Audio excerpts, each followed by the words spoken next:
هازارد يرفض الرحيل عن ريال مدريد. أهلا ومرحبا بكم متابعي قناة سكرين سبورت. قبل أن نبدأ نشرتنا نرجو منكم الاشتراك بالقناة والإعجاب بالفيديو وتفعيل زر الجرس حتى تصلكم أخبار كرة القدم أولا بأول. وقبل أن نبدأ في التفاصيل، هل يستحق إيدن هازارد فرص المشاركة مع الفريق الملكي؟ شاركونا بالتعليقات.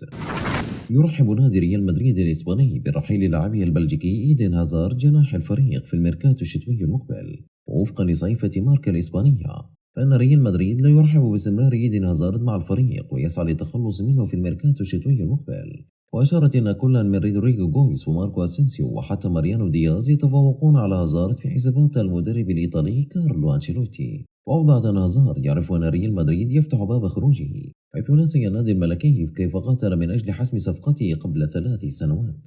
وذكرت أن قادة ريال مدريد فقدوا إيمانهم في قدرات هازارد واحتمالية تألقه بقميص المرنجي، ويعتقدون أن أفضل حل هو أن يرحل عن النادي. وعلى الجانب الآخر لا ينوي هازارد التحرك من ريال مدريد، حيث أنه قدم لأبنائه في أكاديمية ريال مدريد وينوي استكمال عقده مع النادي. ولا ينوي النادي الضغط على هازارد بأي طريقة الإجبار على الرحيل سوى حصوله على الدقائق المحدودة للمشاركة في المباريات، كما حدث من قبل مع غارث بيل وإيسكو ألاركون.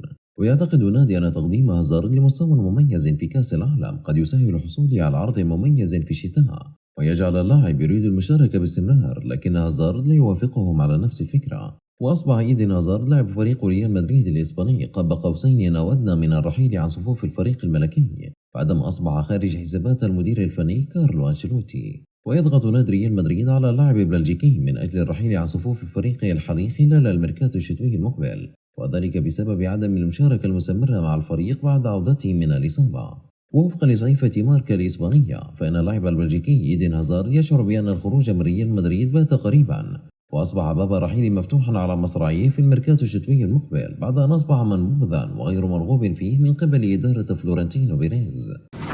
متابعينا الكرام، شكرا لكم على المشاهدة، ولا تنسوا الاشتراك بالقناة والإعجاب بالفيديو وتفعيل زر الجرس فضلا وليس أمرا.